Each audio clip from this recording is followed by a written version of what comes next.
Hello, President Griggs.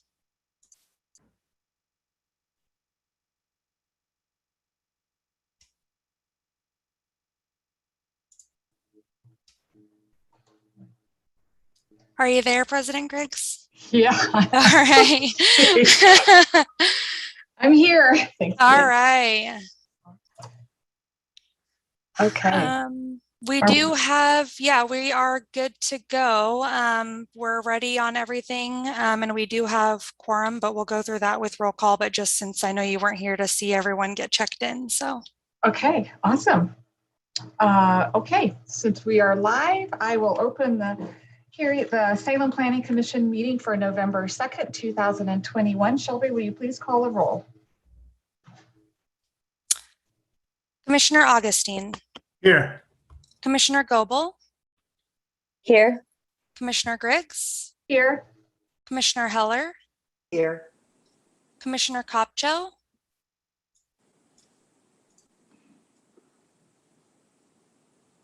Uh-oh. I think his microphone just isn't connected yet. I'll roll back. Commissioner Levin. Here. Commissioner McKinley is absent. Commissioner Pollock. Here. Commissioner Slater. Here. And Commissioner Kopcho. I'm present. We have quorum. Thank you. Thank you for calling the roll. And Commissioner Levin, it's good to see you. I didn't think we were going to have your presence tonight, but it's a pleasant surprise. So Thank you. Yeah, we got family photos done early. Yay. Okay, moving on to public comment. We don't have anybody signed up at this part of the agenda. Just to let you know, Commissioner Kopcho has agreed to step in as acting vice president in Vice President McKinley's absence. The consent calendar, before I look to Commissioner Heller for a motion, she graciously agreed to do that. Commissioners Augustine and Kopcho, I would just, for the record, did you get a chance to review the material since you were absent at the 10/19 meeting? I did. Commissioner Augustine did. Yes. Okay, thank you. And how about you, Commissioner Kopcho? I did not, and I will abstain from the vote on the minutes. Got it. So, Commissioner Heller, do you have a motion?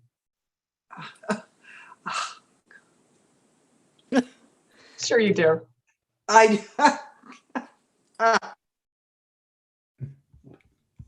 To approve the minutes from October 19th.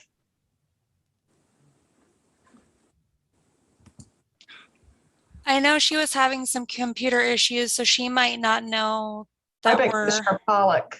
I will, I'll move for us to approve the minutes from Thank you. the date. October The October 19th. Great. Thank you, Commissioner Pollock. And I know Commissioner Heller, you're desperately trying to say something. Sorry. My internet is unstable. Yeah, so is mine. That's why I'm at my daughter's house. Yay, of all things. I do need a second on that motion from Commissioner Pollock. Second by Levin. Thank you. Okay, discussion on the motion. Shelby, would you please call the roll and signify by aye if you are in favor of the motion, nay if you are opposed. Commissioner Augustine. Aye. Commissioner Goebel. Aye. Commissioner Griggs. Aye. Commissioner Heller. Aye. Commissioner Kopcho abstains. Commissioner Levin. Aye. Commissioner Pollock. Aye. And Commissioner Slater. Aye. Motion passed. Thank you, Shelby. I will now open a public hearing on CPZ ZC 21-04. Before I have Shelby read the statement of criteria, are there any ex parte contacts to disclose or potential or actual conflicts of interest to disclose? Commissioner Kopcho. Yeah, I just want to note for the record that I do live somewhat in the proximity in off of Battle Creek and south of Kubler. I don't view that as a conflict per se, but I do want to note that I'm not far from the property we're talking about. Great, thank you. So what I'm hearing is it's not going to affect your ability to make a. No. Got it. Anybody else? Okay. Shelby, would you please read the statement of criteria? This is a public hearing to consider a comprehensive plan comprehensive map plan change and zone change case number CPC ZC 21-04 for a property located on the 2900 block of Kubler Boulevard Southeast. The criteria applicable to this application are found in the Salem Revised Code, SRC, Chapter 64.025E2 for comprehensive plan map amendments and 265.005E1 for quasi-judicial zone changes. Failure to raise an issue prior to the close of the public hearing with statements or evidence sufficient to afford the Planning Commission and the parties an opportunity to respond to the issue precludes appeal to the Land Use Board of Appeals, LUBA, on that issue. A similar failure to raise constitutional issues relating to proposed conditions of approval precludes an action for damages in circuit court. Prior to the conclusion of the hearing, any participant may request an opportunity to present additional evidence or testimony. The Planning Commission will then either continue the public hearing or leave the record open for at least 7 days. Thank you. Ms. Diaz, we're ready for you. Good evening. My name is Olivia Diaz. I'm with the Planning Division. I'd like to first start by entering into the records the staff report, the presentation. There were a couple comments submitted and given to the Planning Commission after the staff report was published. And then also the applicant provided some additional information this afternoon into the record. We're here to review a comprehensive plan map change and zone change for a property located at 2900 block of Clover Boulevard.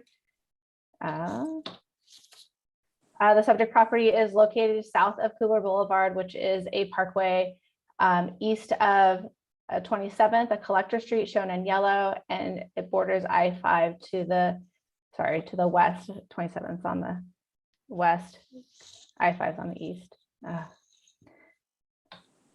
The applicant has requested to change the zoning to retail commercial with a commercial comprehensive plan designation for the subject property. Staff has addressed the decision criteria within the staff report regarding the need for multifamily and commercial developments. The applicant has also provided a map that's shown on the screen as conceptual for the proposal. The subject property shown in green is zoned RA, which is developing residential, along with the properties to the northwest of the property. Morningside Church is just to the northwest. To the north and to the west, shown in red, is CR, which is commercial retail with a commercial designation. And then to the south, shown in orange, is RM2, which is multifamily residential with a multifamily designation to the south also.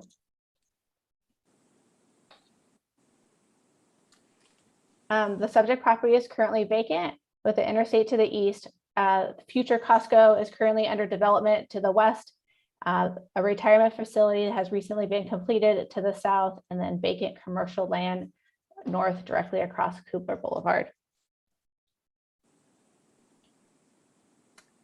I have some aerial photos for you. So this is looking southeast. The property is on the corner there. You can see the retirement facility behind the property near the interstate. And then looking south down 27th, the street is currently closed for construction for the future Costco.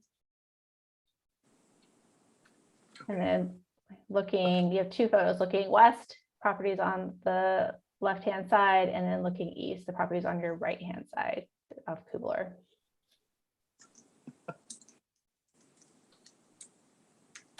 The applicant has provided findings that were linked into your staff report. The TPR, the transportation rule analysis, was provided, indicates the proposal will have a significant impact to the city's transportation system. The applicant provided traffic count and or data that is older than 2 years, which is allowed by the Public Works design standards. The mitigation provided by the applicant does not adequately restore the transportation system to a level of service before the development. As identified in the staff report, several intersections would fail until be overcapacity or cause significant congestion. South Gateway, Morningside, and 6 property owners has provided and expressed concern with the proposed comprehensive change and also opposed the application. comments were addressed in the staff report regarding the ones submitted prior to the staff report being published. The majority of the comments submitted were related to traffic impacts. Staff recommends that the Planning Commission deny the application before them. We also, after taking testimony tonight, I believe there's one person signed up for testimony tonight. Since there was additional information submitted by the applicant, we would request that the Planning Commission continue the public hearing so that our traffic staff can address what was submitted tonight. And we also have Kevin Otterman here to answer any traffic related questions, since I am not a traffic engineer. If you have any questions, I'm happy to answer them. Questions of Ms. Diaz at this time? So you answered, I had a couple of questions. Most of mine were in reference to the memo that we received later this afternoon that we were all cramming through. And it sounds like with your request to keep the record, or you want the hearing continued so that the traffic, I think those will be addressed then, but I did have many follow-up questions, so I will assume that we will wait to get that information from you, or do you want those questions highlighted now? We could take public testimony, and then if you have questions of Kevin or myself, we can answer some of those questions, but I don't think that traffic or myself have had adequate time to review That's fair. What was submitted. That's fair. Other questions of Ms. Diaz at this time? Using raise the hand. Gosh, I am not seeing any. My daughter's computer is a little bit different than mine, but I found the screen and I don't see any raised hands. So we will go to the applicant. We have Ms. Culliton signed up to testify, and you have 15 minutes. And if you wouldn't mind stating your name and address for the record, Ms. Culliton, that would be great. And you can start whenever you're comfortable. Okay. You can't see me, but I'll bet you can hear me. How about that? Yes, we can. All righty. So my name is Wendy Culliton, and I'm representing the applicant along with others. There are three things that I want to talk about in my 10 minutes, and I'll leave 5 for the traffic engineer to share some thoughts. The three things I want to talk about are the legal and policy truisms that really aren't subject to reasonable debate here. The second are the applicable standards that are in dispute, and then the policy reasons and legal reasons why the city really ought to approve the proposal. So the 7 truisms that really aren't subject to debate here. One is this is a proposal for a plan amendment zone change from a holding zone to RA, from RA to CR, where CR is exactly the plan and zone that the city envisions for the property in Salem Futures. And so what does that tell us? That tells us we know the proposal is consistent with the city's vision for this part of Salem. Second, the proposal will allow retail, office, and other commercial opportunities at the site, and we know that this part of Salem has significant deficits in those areas. And what does that tell us? It tells us the proposal is consistent with identified public interests for this part of the city. We also know that the Kubler corridor has 3 intersections that will not meet city performance standards in the city's adopted transportation system plan, with or without the proposal. Those are the intersection of Kubler and Battle Creek, Kubler and 27th, and Kubler and 36th. But we do know that with the conditions of approval that the applicant has requested and the applicant's traffic analysis, that if the proposal is approved, the intersections of Kubler and Battle Creek, Kubler and 27th will operate better and with more capacity than if the proposal is denied. And the city will also be the recipient of the applicant's proportionate share payment to improve Kubler 36. Staff is mistaken to state that the applicant is not taking care of their impacts. The only evidence is that the applicant is. Fourth, we know that Costco was approved in a vigorous, open, proper land use process and that the Costco traffic impact analysis, including its counts, methodologies, conclusions, were carefully and fully vetted and approved by Public Works, Planning, and the City Council. There is no dispute that claiming now that the Costco traffic counts and analyses are somehow unreliable and to be ignored, and that only actual experience will do, is an unlawful collateral attack on the city's final land use decision that determined 29 times that the Costco traffic analyses were credible and reliable. We also know that state law doesn't allow the city to essentially declare a moratorium on development without adhering to strict state standards that apply to moratoria, which have never been even attempted to be met here. That means we know that the position that no development can be approved until some point after Costco opens and new traffic counts are taken amounts to an unlawful moratorium. That, as a matter of law, can't be the basis for denial. The sixth truism. On traffic counts, we know three important facts. First, we know all authoritative publications agree that traffic counts should not be taken during the pandemic.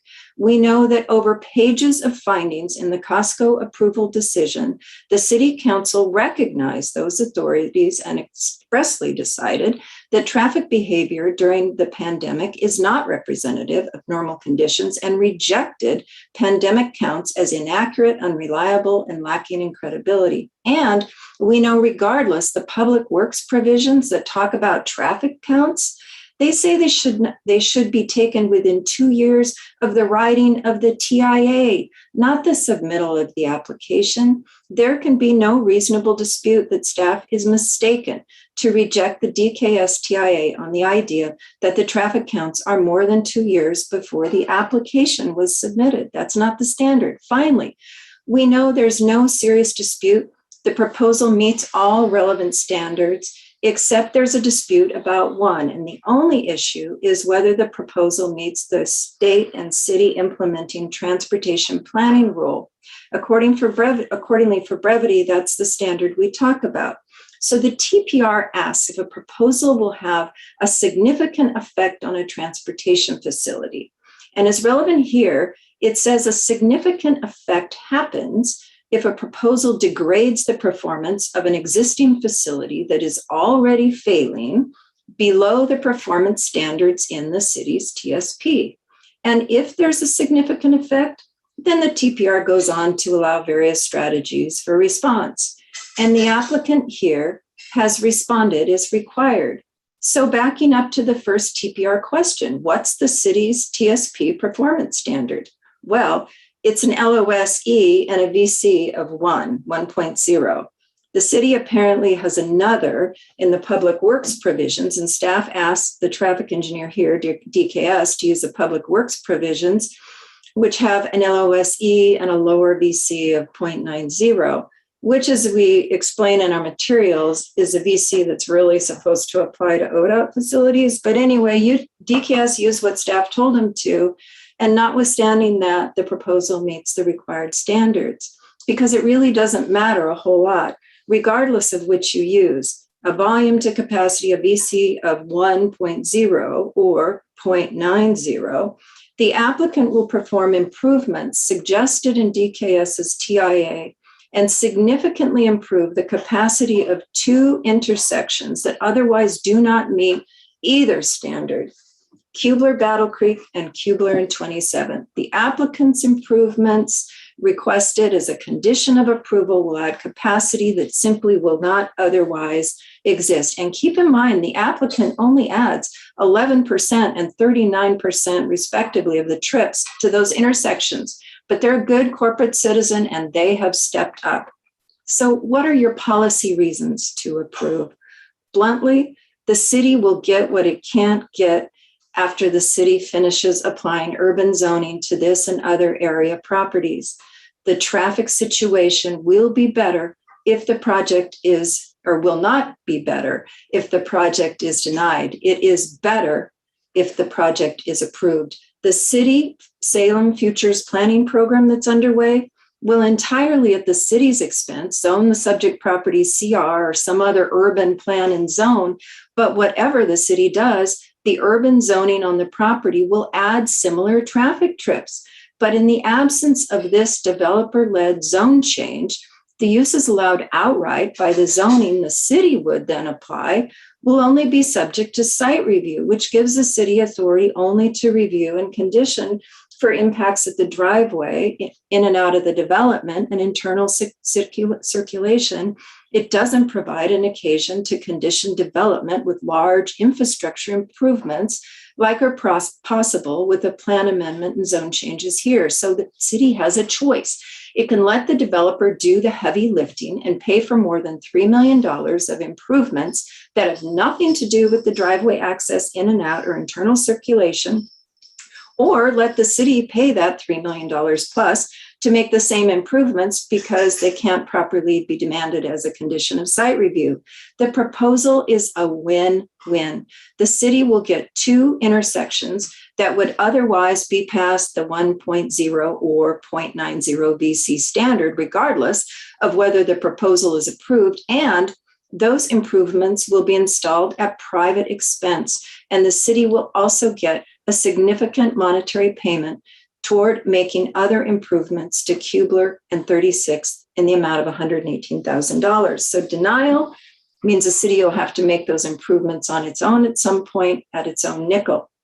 Here, the only evidence in the record is the proposal meets all standards and the developer will install significant improvements. This is a win-win opportunity for everyone.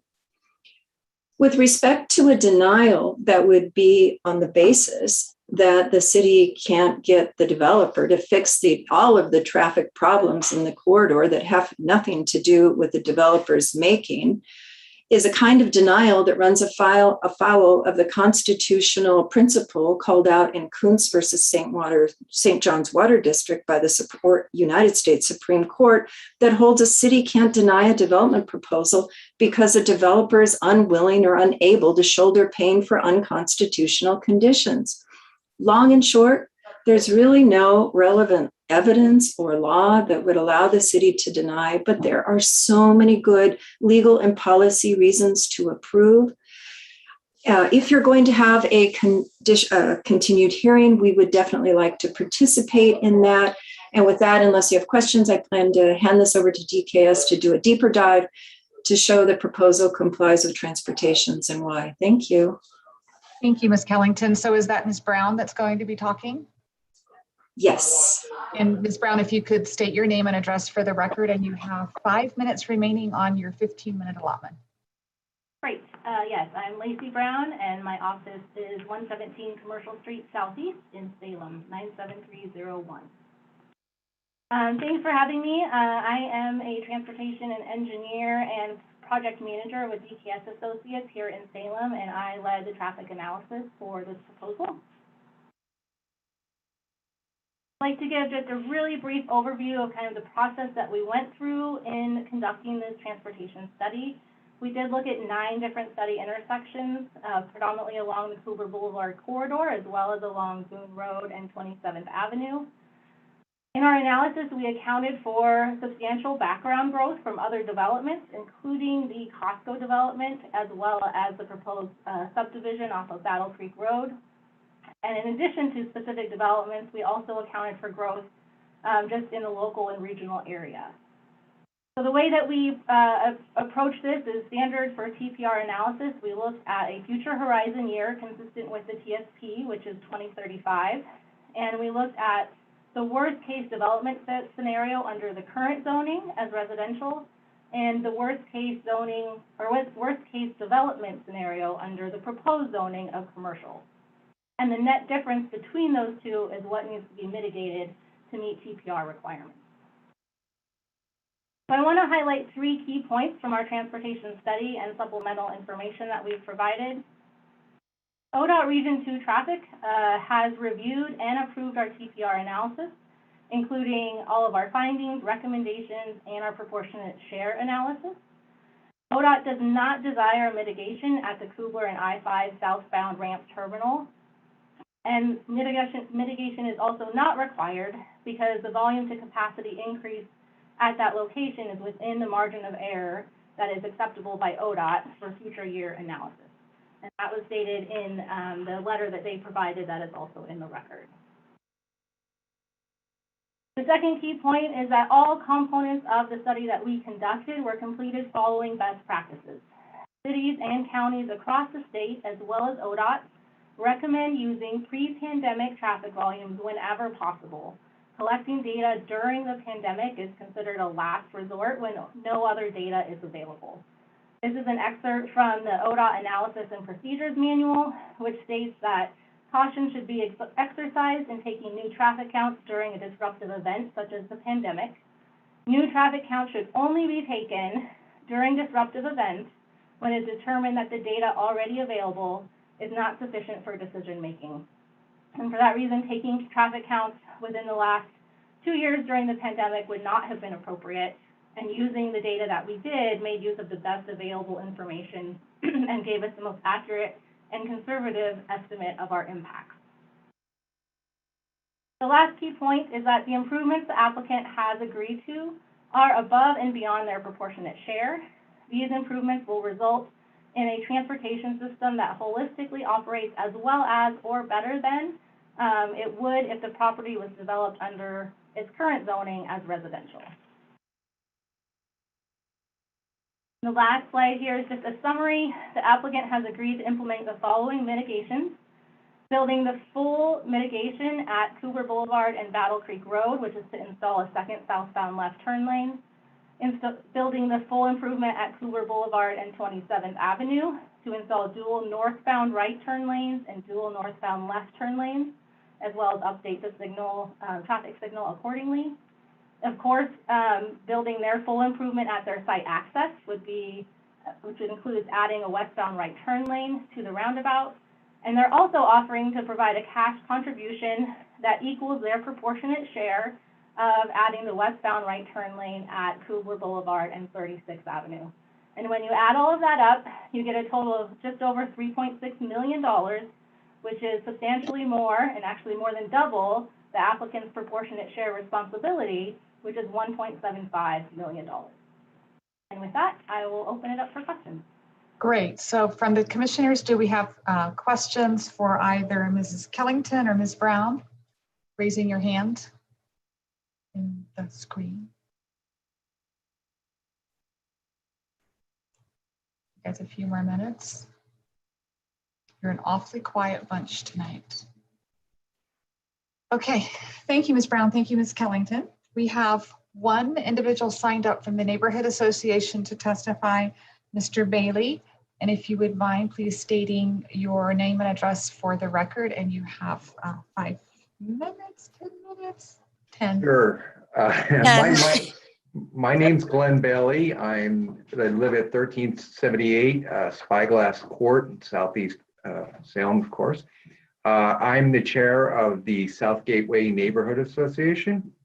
And we, first of all, want to say thank you for giving us the opportunity to come speak to you about the proposed development at 2900 Cooper Boulevard, from developing commercial to commercial real estate, commercial retail.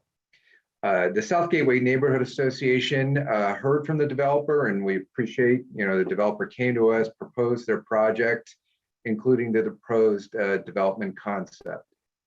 Cigna, we did support mixed use versus just pure commercial, but we do not support the proposed rezoning from commercial retail to commercial retail, because we feel that the development concept will be better achieved by rezoning to mixed use, either 1 or 2. Also, this would prevent the developer from presenting a final development proposal that included dense commercial, such as a big box store like next door with Costco.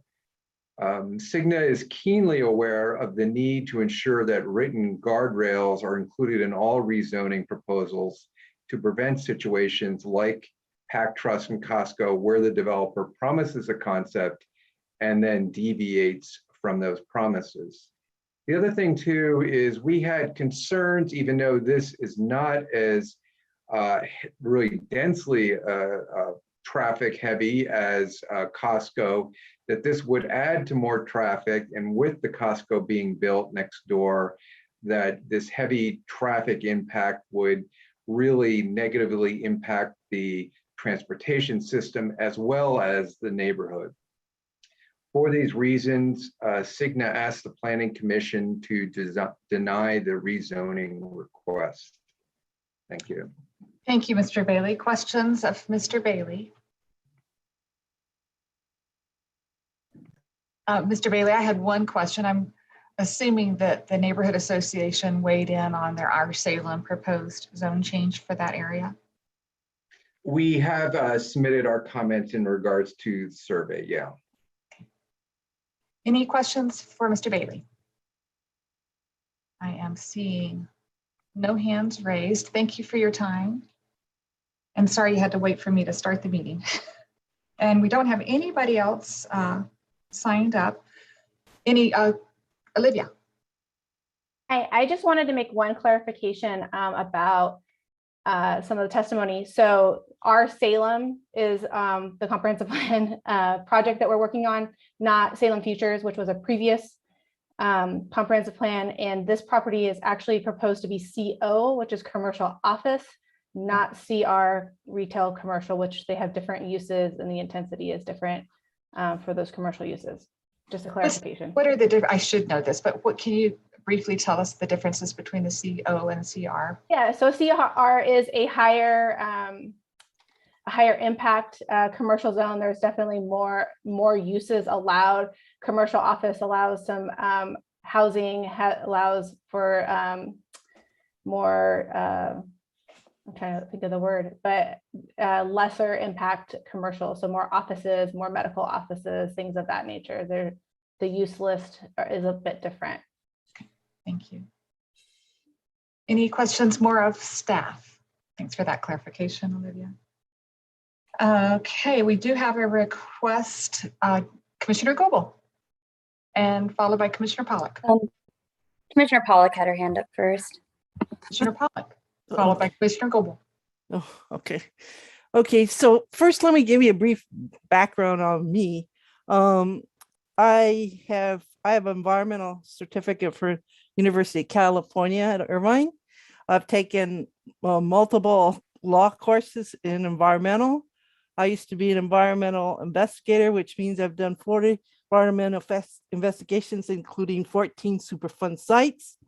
And whenever I looked at an engineering degree, which are like very convoluted and complicated, the first thing I look at are industry standards, best available technology, and best practices. So I would really challenge our staff when they're looking at the DKS information that they provided to us, the arguments about best practice, and to focus in on what they say is best practice, and particularly their argument about the use of the available most reliable data. Those are very solid arguments, and I want you to, I would challenge you to focus in on that. The other thing I will also say is that you have to remember also that DKS is a vendor that the city has used. So if they use these kind of practices on this is the kind of stuff they use for us as a city. So you need to keep that in mind as well. So I wanted to put that out there. So when you review all this data, that you keep that in mind. Thank you.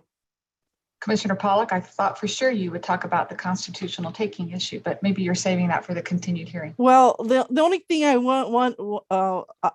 I think they made a valid argument of the constitutional taking because but the issue I have there is, and I forget the term, but don't we have to establish like a contract for the funds to go into? I know if L I call L, yeah, it's, do you know what I'm talking about when we have like to build a street or traffic signals or even the bridge or things like that, that we create a contractual fund that the public works, anybody that develops contributes to that fund. You know what I'm talking? You're out, but I don't know. Might be reimbursement district. There you go. That's what I'm talking about. Go. So would this development qualify for the establishment of one of those? I don't believe so. I would probably ask Public Works, but we could ask them to address that. Okay, great. Could you also ask them to address that? Thank you. Commissioner Goebel, and then followed by Commissioner Slater. Thank you. So my question for staff is, in the event that we find that in the continued hearing or today that the application doesn't meet the criteria and denied the application, my curiosity is, what does staff hope or anticipate that the outcome would then be? What would you hope that the applicant would then do from that point in terms of how could they satisfy the concerns that staff has raised? I think I would ask Kevin. So the concerns are traffic. I think that those are the findings that in the staff report that are not being met as far as staff has presented. So to meet those standards, I guess I would ask Kevin if he has any idea of what would be needed. Good evening, commissioners. My name is Kevin Hopman. I'm the city traffic engineer. I guess what staff would be looking for is to provide updated counts and then take a look at those counts and what mitigations are needed based on that traffic data. This area has experienced a lot of change in the last couple of years, probably more so than all the rest of Salem. And so that's why staff is concerned about using the old data. We feel that the foundation that the old data provides isn't really representative of what this area is now. And that the traffic study for Costco was done correctly. There's no disputing that, but that used data that Costco developed counts and then built on expectations and best estimations from traffic engineers on how that Costco traffic was going to be distributed to the system. And that was all done appropriately, and staff agreed with that. But now this project is proposing to build on that, where we have that Costco layer. That is an estimation, a best estimation by professionals, and we're building on that. And that's the concern that staff has, where we've got a very large development happening. We have a traffic circle going in that we don't have in Salem, a lot of changes. And we're just saying that we feel that new counts are needed so that we can adequately address the mitigations that will be required. And at this point, staff can't say that the mitigations that are being proposed are appropriate or not appropriate. We haven't made that determination. So that's kind of where we're at. But we feel that new counts need to be done. Thank you, Kevin. Commissioner Slater, followed by Commissioner Levin. Thank you. I have one question for Olivia and one for Lisa, potentially. Olivia, I don't have my paperwork for this case in front of me, but let me just ask you quickly, is this an instance where we're looking at equal or better to the existing proposed zone? That is one of the decision criterion. Yeah, they are actually, they are addressing two of them. They're addressing equally or better. And then they're also saying that there's been an economic change. Okay, thank you. And then if I have a follow-up for Lisa, if I could. Yes, you may. So Lisa, my concern is that anytime in the current situation where we're losing housing or the potential for housing, we're in fact not getting equal or better, we are getting worse.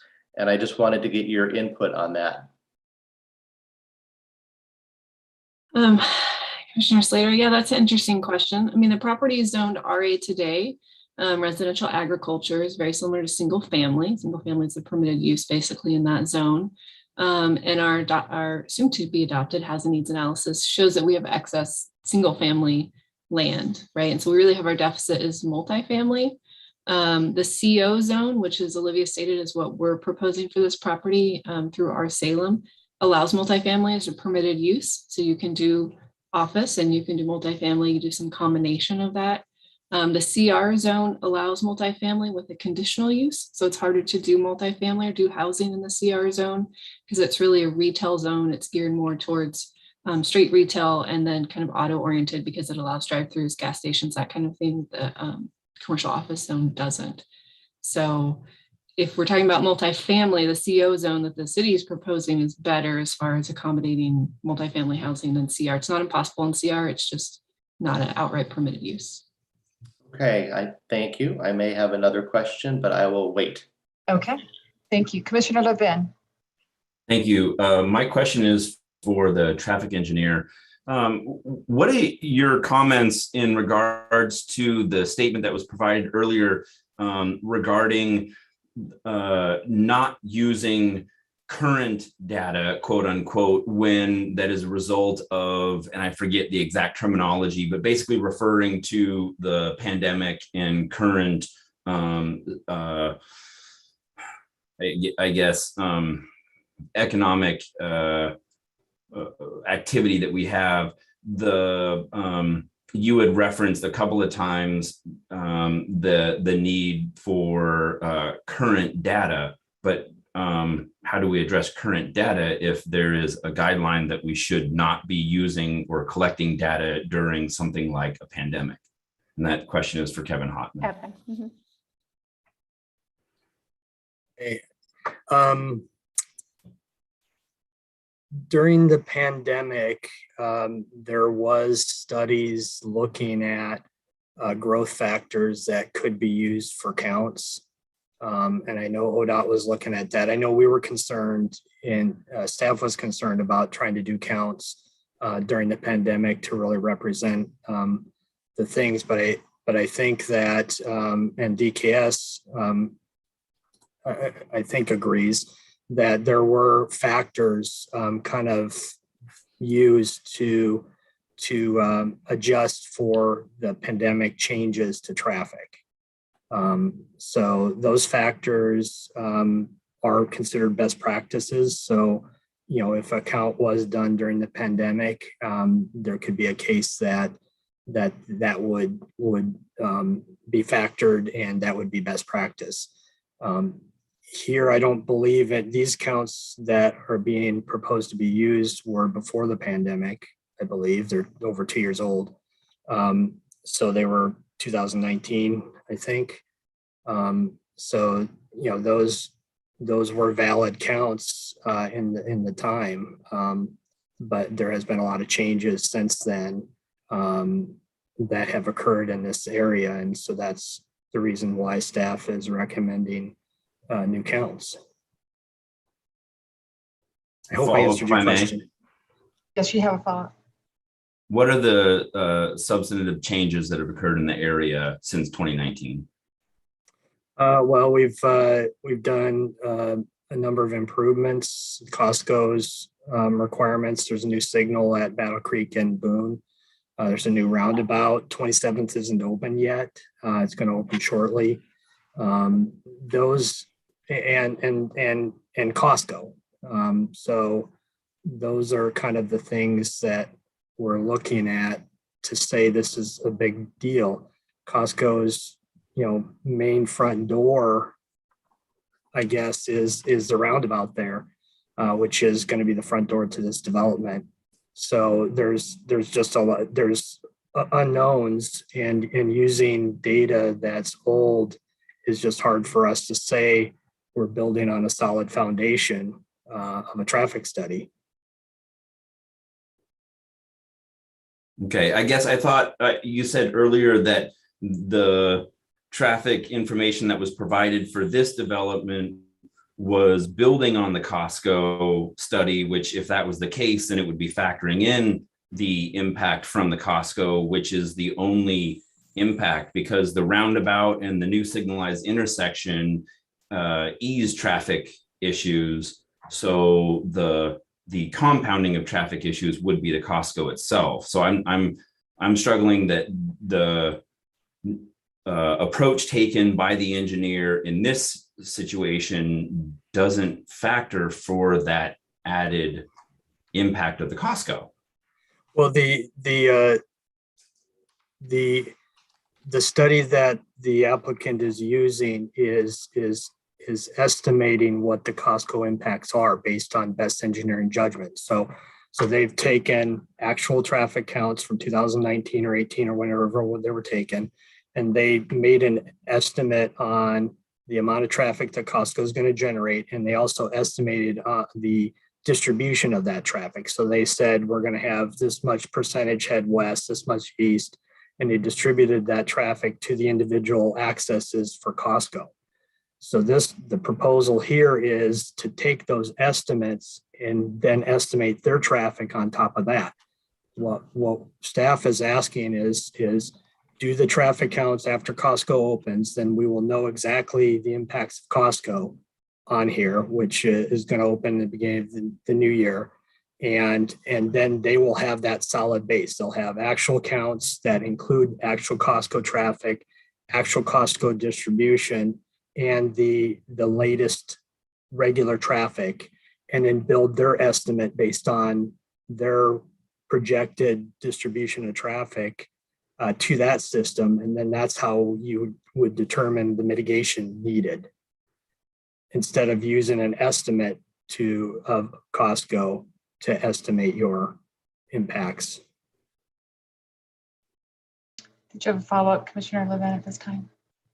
I will let other commissioners ask questions. I will conclude with a statement that I think it's problematic to tell someone that you should wait more than 60 days for a pending opening of a business to restart a traffic study at the expense of what those holding costs are for a major parcel of land.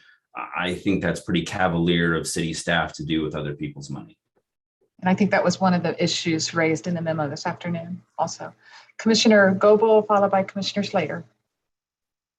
Yeah, my question builds on what Commissioner Levin did say. I actually have a question for staff, and I'd like to ask if there are any objective standards or criteria that you can point to that would allow you to require this developer to wait until future traffic counts that haven't happened yet, impacts happen prior to resubmitting your application or even starting those traffic counts.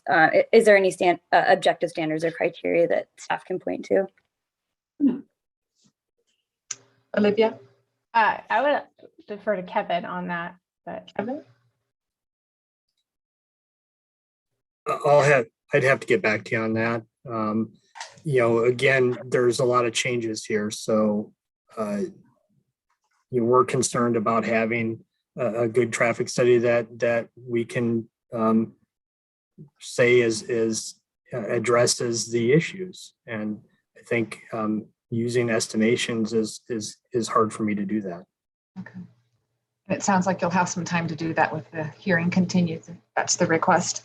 Commissioner Slater and then Commissioner Copcho, and then we'll get to the applicant rebuttal, and then you'll have another opportunity for questions of staff. So we'll, Commissioner Slater, followed by Commissioner Copcho will wait.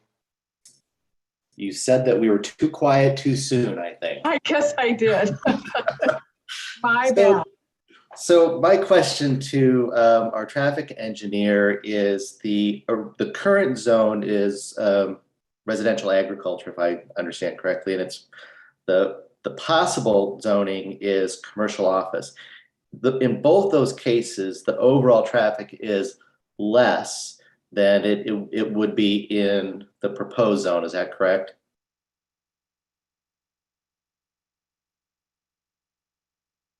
You're asking that of Kevin, right? Kevin. Yes. Kevin is muted. Kevin is not muted.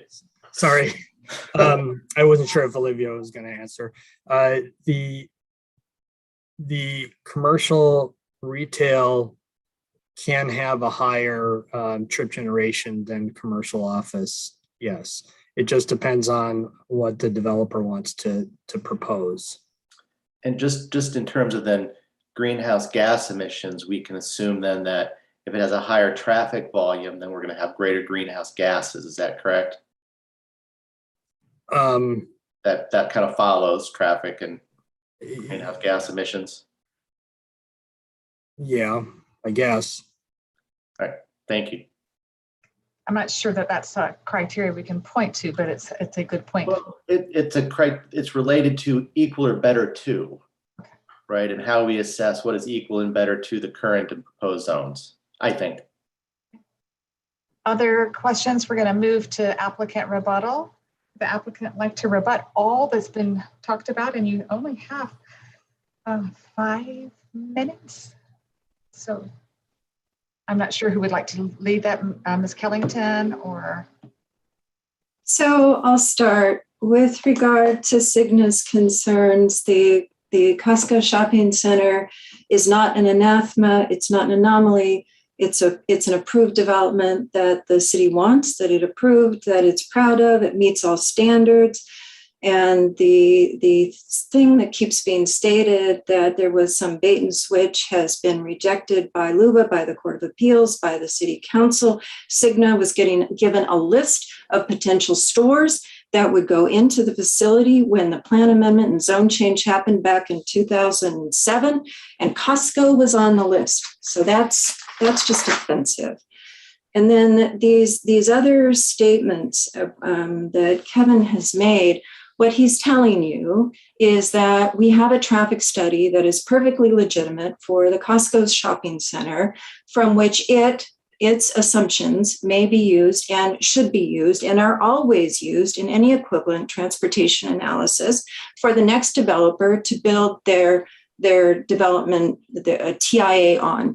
There's no funny business. There's no estimating on top of estimating. This isn't complicated. You take the estimates that the city council approved and found credible 29 different times, and then you build the estimate of what's going to happen on the property, and you decide whether the relevant standards are met. And here they are. Staff is asking you to declare an unlawful moratorium, and it's way more than 60 days. It would be half a year or more, because if you got to go back to the drawing board, if you got to wait for Costco to open, and you better not take the counts in the first 60, 90 days of opening, because that's always an inflated time. Everybody knows that. So you wait another half a year. It's a year, it's 18 months before these guys get off the ground. And that is an unlawful moratorium. And there's just no reason to do it. The information you have is good.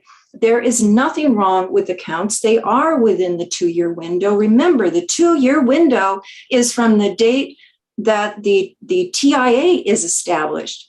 And 2019 to a 2021 TIA is within that 2-year window. So even if that thing applies, all of the standards are met, including the 2-year thing. Whether it's CO or CR, you're going to have the same issue.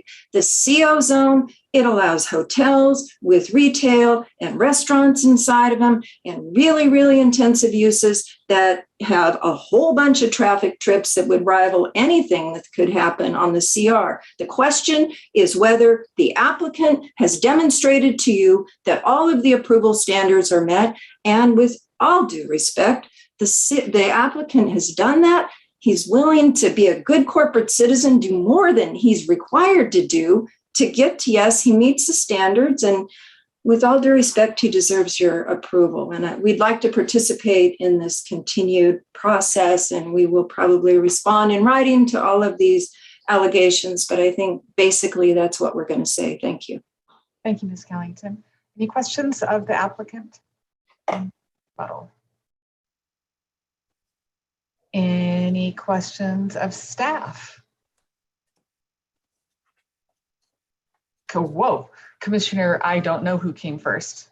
Let's go with Commissioner Goebel because she's a newbie, and then we'll go to Slater, and then we'll go to Copcho because he's a patient guy.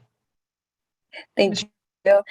My only question for staff, and I guess this is just for the benefit of the neighborhood associations and our friends that provided testimony.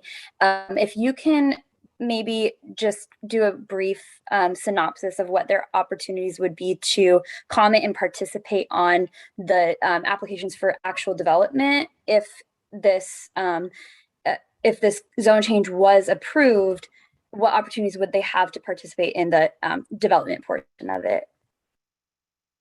Yeah, so that really depends on what's proposed. So if, like Lisa said, if multifamily was proposed, there would be a conditional use permit process, there would be a public hearing and public input into that. If there was a site plan review submitted and they didn't need any adjustments or any deviations, there would be no input because it would meet the code and the standards at the time that it was in place.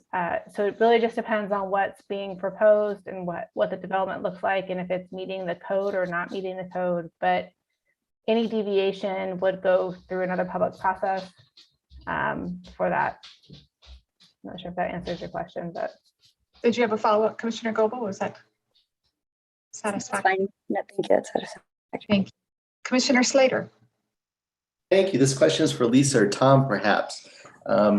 Is there any sort of defined criteria or guidance that we have when it relates to how we understand equal to or better use? Do we have some standards or criterion that we use when we make that decision? Mr. Kapani, I think that was directed to you. Maybe Lisa? I guess I'll give it a shot. Tom, I was waiting slowly for Tom to unmute. So I don't know the answer. No, there's no factors that are written into the criteria. So it's not like to consider it, you consider X, Y, and Z. So it's really left up to the commission about what would make an equally or better suited zone. Some of the things we look at, for example, in this case, traffic aside, which is kind of the big issue tonight, it's, next to I-5, it's on a major parkway and Collector Street, and there's other, commercial uses around it.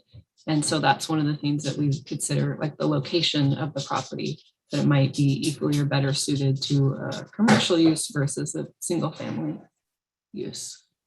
So if I may ask a follow-up. Sure, thank you. So as a commissioner, I'm concerned about things like greenhouse gas emissions, the loss of housing opportunities, overly dense retail or commercial operations, or the massing of too much commercial in one space. That's something that I, as a commissioner, could bring to my judgment on this. Well, that's a good question. I don't know that we've considered greenhouse gas emissions as a criterion. Maybe that's something we can analyze and bring back in our staff report for the continued hearing. Okay, that would be helpful if there are limits on what I can consider when making a decision of something meets or better exceeds. Lisa, will you also include, Lisa, the reflection that proposed zone would allow for multifamily housing are in dear need of more of that? Yes. You do your Commissioner Kopcho, followed by Commissioner Pollack. Thank you, President. Yes, yeah, so my Kopcho. Yes, yeah, that's what I was trying to pull out of you.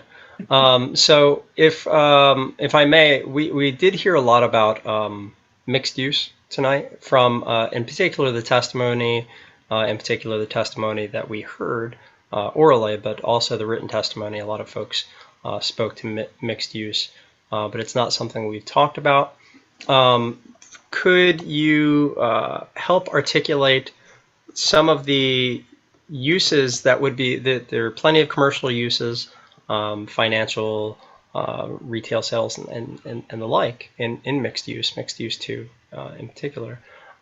So could you, I guess I'm asking staff to articulate some of the additional commercial uses that would come with what many of the residents have asked about. And I have a follow-up to that. So what uses would be permitted in mixed use versus the CR? Yes, please. I'm pretty sure that the majority of the uses in the CR zone are allowed in the mixed use 2 zone, besides the drive-throughs aspect. And you had a follow-up, Commissioner? I do. Yeah, that's my understanding as well. I just wanted to make sure that that's correct.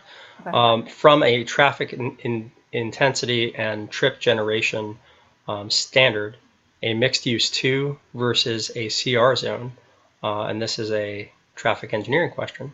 Do we have a ballpark on just general trip generation intensity for those zone types, the greater or less than?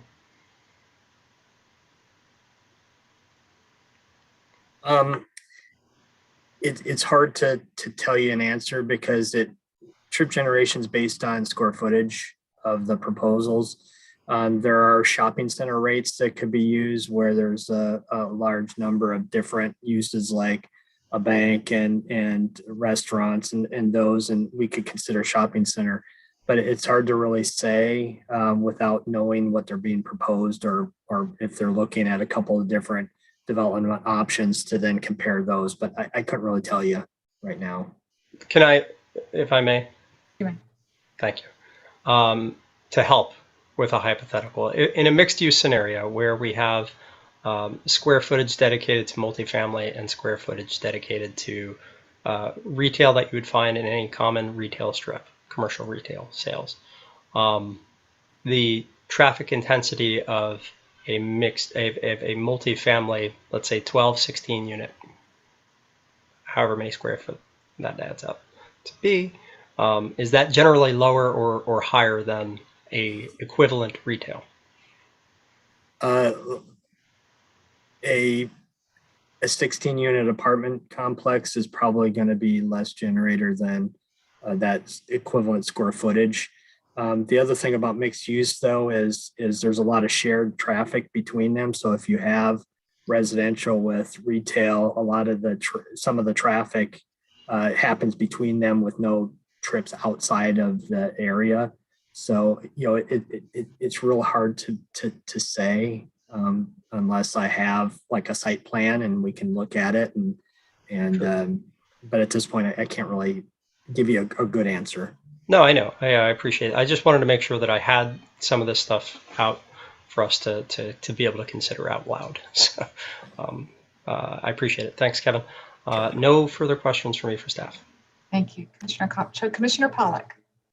Okay, so I think it might answer some of the stuff that was brought up about Kopcho and Slater, Commissioner Kopcho and Commissioner Slater.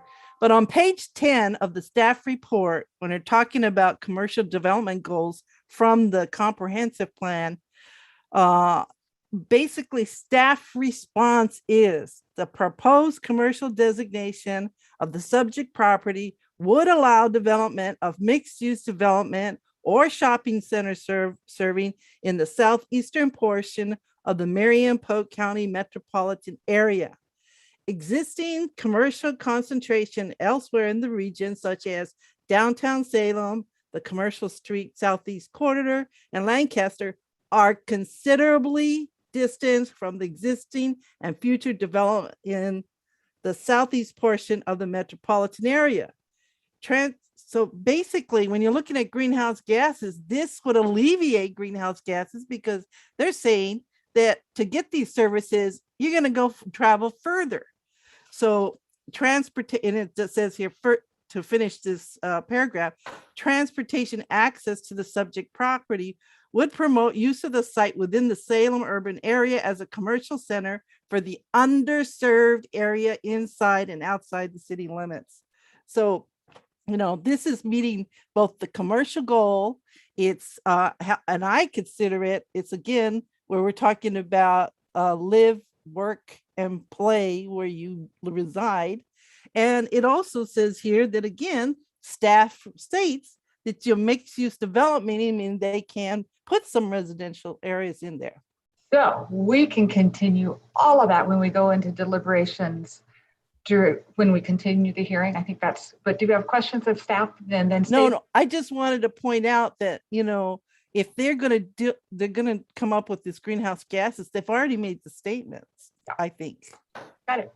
That's good. Good comments from everybody. Any more questions of staff? Commissioner Goebel, your hand is up and down and up and down. I think you're down, up. Did you have a comment, Commissioner Goebel? There you go.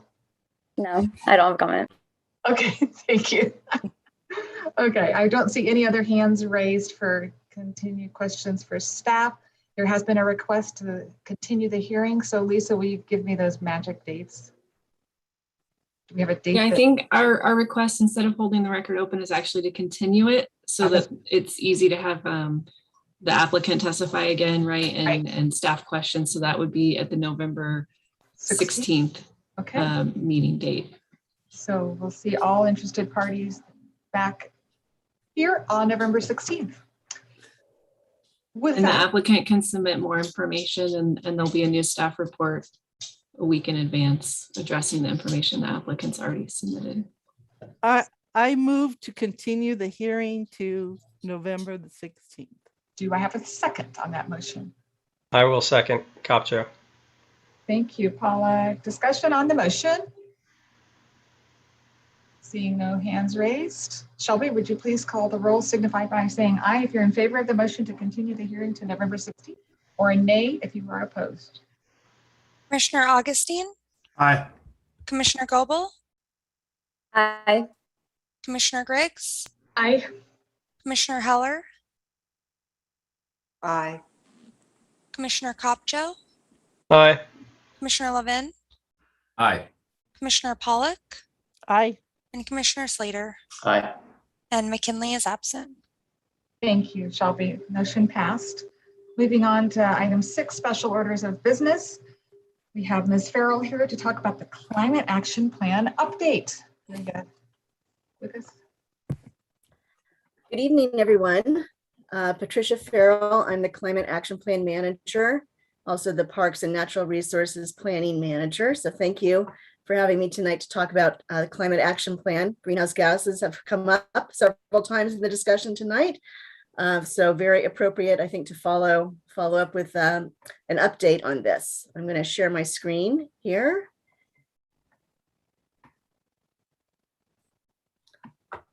Okay. So Salem's greenhouse gas emissions come from the burning of fossil fuels. And the sources are shown here in this table. This study was done in 2019, and it's based on 2016 data. So it's a little bit out of date, but it's the best we have at this moment in time. But you can see that basically the majority of our emissions come from transportation, which is driving and internal combustion engines. The second largest one is electricity, which actually probably has gone down a little bit because the last coal burning plant that PGE was using has been shut down recently. Stationary combustion is the next piece of the puzzle, and this means things such as natural gas and diesel and propane. And then smaller percentages are from our wastewater treatment system, which produces methane. And then a smaller percentage yet is from waste, which also can produce methane as it decomposes. So City Council set 2 goals. One is to reduce our carbon emissions 50% from the 2016 levels by 2035. And then the second piece is to become carbon neutral by 2050. So these kind of set the framework for the work that we started with the Climate Action Plan. We hired a consultant, Virtus Group, and they've been helping to facilitate and develop a lot of the strategies and some of the background information, which I'll talk about a little bit more. But basically the plan is 2 pieces. One is to look at ways to reduce the greenhouse gas emissions, which is known as mitigation. And then the other piece is called adaptation, and is to try to find ways to be a resilient community in the face of the climate changes that we're already facing. In addition, we're looking at a whole array of implementation strategies. And so we're looking at ways to prioritize some of those actions because it's a long plan. It goes to 2050. There's lots of strategies, over 180 strategies at this point. We have to have a way to try to sort through those and come up with ways to implement them over time. And then the other thing is that there's key partners. For instance, Chariots is a key partner if we're going to try to change our transportation system and get more people to use public transportation. And then, of course, the utilities are big partners in this, as well as of nonprofit agencies such as Energy Trust of Oregon. So one of the first things we did was to set up a task force. 2 members of the Planning Commission are on this task force. And we also have 3 counselors on it. A total of 33 different groups are represented You can see on the right-hand side of this list, the representation that we assembled. We tried to get a broad cross-section across Salem so that we were hearing from different voices as we use their expertise to work through the process. And so that's just the list of, and we've had 6 task force meetings so far. Well, final, we've had 6 task force meetings. One of the first things that we did was to look at Salem's vulnerability, specifically to Salem for climate change. And so you can see from the list that, obviously we're experienced, and we have recently experienced several of these particular types of events. It's important to note that equity is a key component of the plan, so that everything we look at through an equity lens to make sure that there aren't disproportionate effects from the strategies, from the solutions, because there's already impacts from the climate change that's disproportionate for different groups in our community, including the BIPOC community, elderly, children, people who have to live or work outside. Don't have the benefits of getting away from some of these harmful public health impacts. So there's both flooding and drought impacts. There could be more extreme water flooding events happening in places that aren't mapped by FEMA potentially. This can lead to obviously disruptions in transportation, as well as if water gets into buildings, there's health impacts from mold and things like that. So this has serious repercussions. And then drought, the whole state of Oregon was in a drought this summer, and I think a large part of it is still in drought, despite the rain that we've had. So it's a serious issue. That's a picture of where we get our water, which is the North Santiam River and the reservoir there from 2015. But you can see how low the water level gets. And when that happens, there can be issues with water quality as well, such as harmful algal blooms, et cetera. Then there's wildfire. The extreme wildfire danger is going to increase in duration. This is a photograph from last summer, 2 summers ago, where the smoke was blowing towards us. And we recall how horrible that was. And then this summer, the smoke was covering large parts of southern Oregon and extending all the way across the country, smoke from those fires. So, when things burn, it's not just wood, it's all kinds of other things burning as well. So it's definitely something you don't want to be breathing in. And then we also had the heat dome this summer with temperatures over 100 degrees. So, excessive heat is considered anything over 90. And I believe we had like 26 days of over 90, and then several of those were over 100. And again, that causes health impacts. People died. We don't have a lot of air conditioning in the Northwest. We've relied on cool evenings, and that might not work in the future. And then also there's the urban heat island effect, which is where your downtown or your areas that have a lot of impervious surfaces and don't have good tree canopy, they absorb a lot of heat and then they radiate it back out at night. So cities don't cool down. They can be several degrees warmer than surrounding areas that are treed or that are vegetated or rural areas. So this is a map showing the heat island in Salem. Pretty much anything that's yellow or orange or red is higher temperatures. And so you can see this is the airport, this really hot zone here, because obviously there's pavement, there's no trees. But you can also see that, a lot of Northeast Salem, it also lacks tree cover. It has major roads and development with a lot of impervious and blacktop that radiates heat. So that's one of the impacts of that's disproportionately affecting some areas across the city. So as we came up with different strategies, they are grouped into these 7 different categories. The majority of strategies are going to fall within the transportation, land use, and energy categories, because that's where most of the greenhouse gas emission reduction strategies are located. The other areas are more related to the resilience side of the equation, but they're all important. And there's things that we can work on in each of those categories simultaneously and get started on this. So a lot of it is about reducing the use of private internal combustion engine vehicles trying to expand public transit, trying to expand the electric vehicle charging network, trying to make electric vehicles more affordable, offering incentives for electric vehicles, also making walking and biking safer and something that people would be more inclined to do. This also relates to our Salem, which we've been working closely to kind of align strategies. So having denser mixed use development where people can walk and get services, or a short ride on their bike to get services, will help with reducing some greenhouse gases.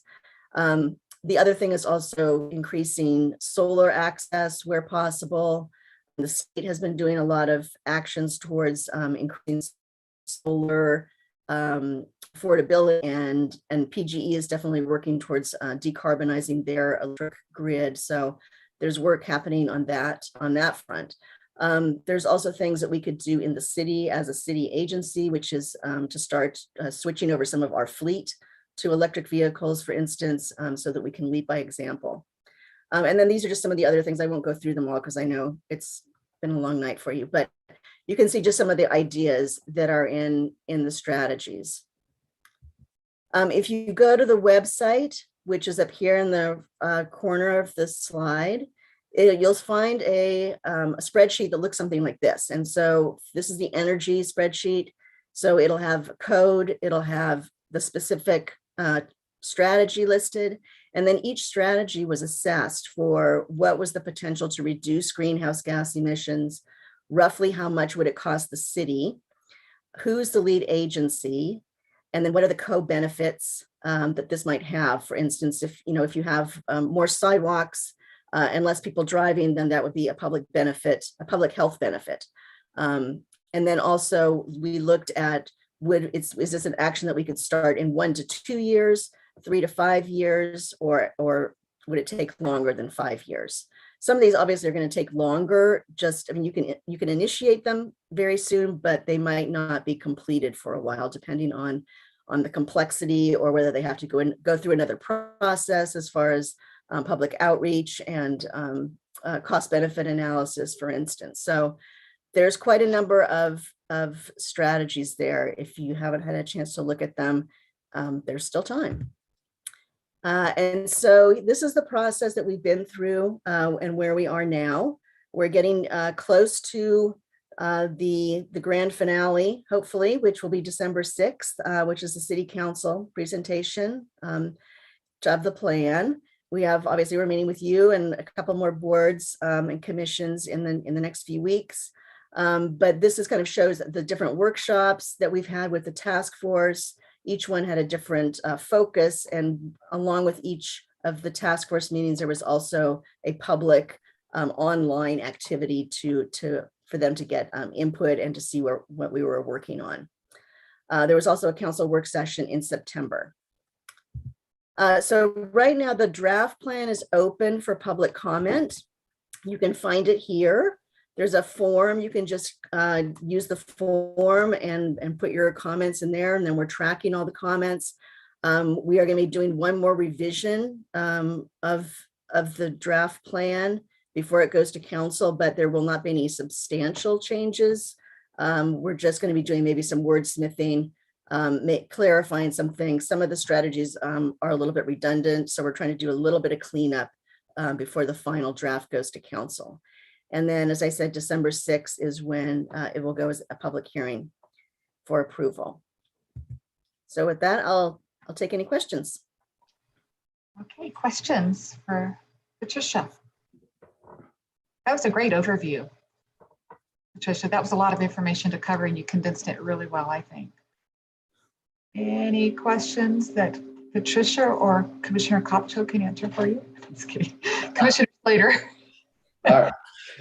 So, Patricia, I guess my question is, well, my concern is that we have a big report with a lot of recommendations, and then a few years down the road, we don't see a lot of traction in implementing those. So are you going to, or is the staff going to have like a package of proposals or policies that can be implemented quickly once a final plan has been adopted? So there's kind of like a roadmap where the council can say, yes, yes, yes, and we can kind of get this launched? Yes, thank you for that question. So indeed, there are a lot of strategies, and it's going to be important to label, figure out which ones we can start working on right away. And so that's going to be included in the staff report. We've done an exercise with the task force of kind of ranking a lot of the strategies.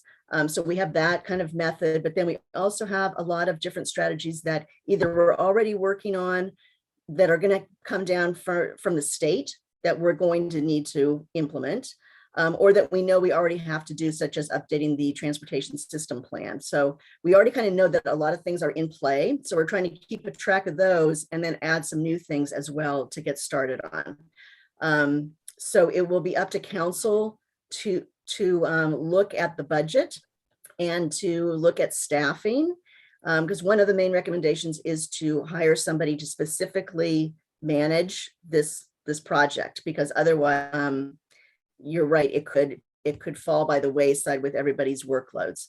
So that's one thing, and then also to set aside some budget to make sure that that person can be hired and that they can start implementing those actions right away. Thank you. Thank you. Commissioner Pollack, you had your hand raised. Did you change your mind? Was it the slip of the mouse? No, I was just gonna say that I'm not sure how relevant it is for your report, but when you talked about transit, I know that they got some both federal and state money to buy electrical buses, and I'm not sure if that comes into play, if you wanted to add that, or is that in the implementation down the line? Because that's pretty significant for them. It is. That's great. I mean, so yeah, so Chariots is going to be one of our key players in this, because they're a separate organization, so they're purchasing the buses and they're using that money, and we are fully supportive of that, and that's very exciting. In addition, they're on the task force, and they also I know that they're looking at doing a South Salem transit center. And so one of the things we have in the plan is to have make it kind of a mobility center where there could be electric vehicle charging, and you could charge your electric bicycle, and there could be bike storage, and to kind of make it more all-encompassing hub there. So yeah, they're also going to be doing their own climate action plan in the next year. So that's great. Mm-hmm. And they've actually been identified as a lead on coming up with several of those strategies. Yes. So they'll be busy. Yeah. Any other questions for Patricia? I'm not seeing any hands raised.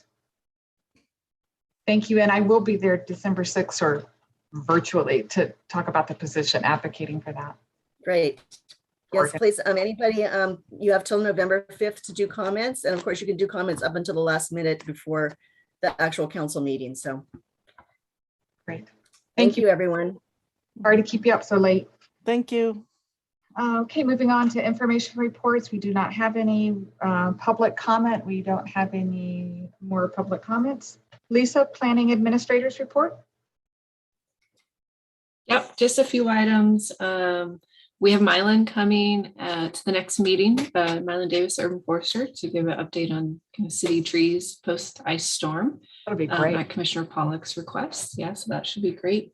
We do have a comp plan zone change scheduled for that night with one of our new planners. So it'd be nice to have.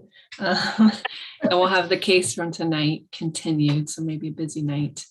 The Goal 5 letter will be going to council on Monday. We had docket today, so I can never confirm until the city manager says that things are making the agenda or aren't making the agenda. And that happened this morning. So the report was approved and it's on there. So I will send a link to Commissioner Slater and Commissioner Pollack on how to sign up if you want to testify. So you need to sign up for that. And then I'm working on the Planning Commission annual report. And I just wanted to ask if there's any topics you want me to cover to convey in the last year. I'm covering the cases that you've had, including design review, your Goal 5 advocacy, the UDC amendments with a highlight, the middle housing and the tree code amendments, the climate action plan, since some of you are on that, the Salem work. And so I'm wondering if there's anything else you want me in my draft. Obviously, I'll get to read it and tell me, but if there's some topic you think I'm missing, you think is important from the last year. Mr. Pollock, did you have your hand raised for that or for a different part of her report? A different, Okay, I'll get right back to you. So maybe, Lisa, if you could point to one of, as an example, the Center Street North State Hospital property as a great example of what we're trying to get to with the mixed use, single family, you know, that's just such a great example of space that's, I think, being used very effectively and with dense housing and still respecting the wishes of the neighbors. So they're still going to have a little playground area. Yeah, absolutely. Yeah, I mean, we can definitely highlight because you guys reviewed all aspects of that case and now it's coming to fruition. So we can highlight that as a past work that's finally happening. Yeah. okay. And the pedestrian walkway that goes across the whole thing. Right. That's right. Yeah. Many long meetings talking about that one. And I loved how the staff reported the hearing, the case is going to be continued, where they did identify what the actual unit number is based on the work that's been done. So, you know, the family units, the residential single family units, and what the number is now, and the multifamily, just that analogy was good because we've been, you know, kind of pointing our finger at that 2019 housing needs analysis and you looking at that one figure for a very long time. So it's good to see what the figure really is. Yep, absolutely. And in a few months, if our Salem is adopted, then we won't have to reference that because we will have rezoned all the land we needed for our apartments. No. Commissioner Pollock and then Commissioner Copcho. So I just wanted to just point out when we have the urban forester come and talk about the you know, ice stuff, can we have him earlier on before any hearing? Because that way, because remember the last time he had little kids running around and stuff, and what he's going to tell us is not going to take that long. So if we could have him like earlier on before a hearing, that would be really nice. I promised him I would argue for that. You mean what we didn't do for Patricia, we should do for him? Well, yeah. Well, it's just that that was an incentive. I said, if you come on, I will ask them, you know, to please put you on the top of the list. We can reorder the agenda if that's what that'd be great. Prefer to do. Okay. Okay. Already drafted that way. Oh, good. Anything for those little kiddos. Commissioner Copcho. Sure. Just two quick things on like past work, just that popped to mind. Although I don't even know if it was in the last year, because to me the last year and the last 24 months are all the same at this point. The work that we did on I think it was a church property, I want to say, that's came for review as multifamily. Oh yeah, downtown. Yeah. B Street and Winter. Right. And affordable housing. Right. Yes. Okay. And I feel like that, and maybe this is just part of a broader conversation, right? And then it's around Union and High, thereabouts. There's a multifamily that we ended up recommending for approval, and maybe it's a little further north on High, but it was kind of a small lot, and so the design was a bit different than usual. Triangle property. It might have been. But it was, I remember the aspects of the case being kind of unique, in that it wasn't kind of the standard that you would have with a normal kind of multifamily property. And so there's a question around how to, with the common space, common open space and things like that, meeting requirements, and just all these things that may be small in and of themselves, but are part of a larger picture. I think the best we can do to represent that. And then if you can hit home again on goal 5, I know they will have received that memo by then, but if we can hit home again, I mean, that's one of our big challenges, especially, I mean, it should be a challenge all over the city, but most recently in West Salem. So. Okay. Yeah. I will send out a word draft before I send it to the people that put in the fancy pictures and stuff, because I don't want them to lay it out and then you guys add stuff. So I'll send that out probably tomorrow or tomorrow, Wednesday, Thursday, and give you a few days to look at it, and then And then we'll have the pretty pictures added. Let's remind me what date that is again, November, that I would give that. Oh, report. it'll be November 22nd, hopefully, unless the people that put the pretty pictures are behind or Okay. they Well, need more thank you. time. It's okay. They're in a different department. I don't control them. I just ask nicely for them Yes, to make please. it look pretty. So Awesome. Any other questions or comments for Lisa under her planning administrator's report? Good comments for the order, and anybody want to say anything? Commissioners' comments for the good of the order. Okay. Well, with that, we are adjourned. We'll see you on the 16th. Good night. thank you. Good night.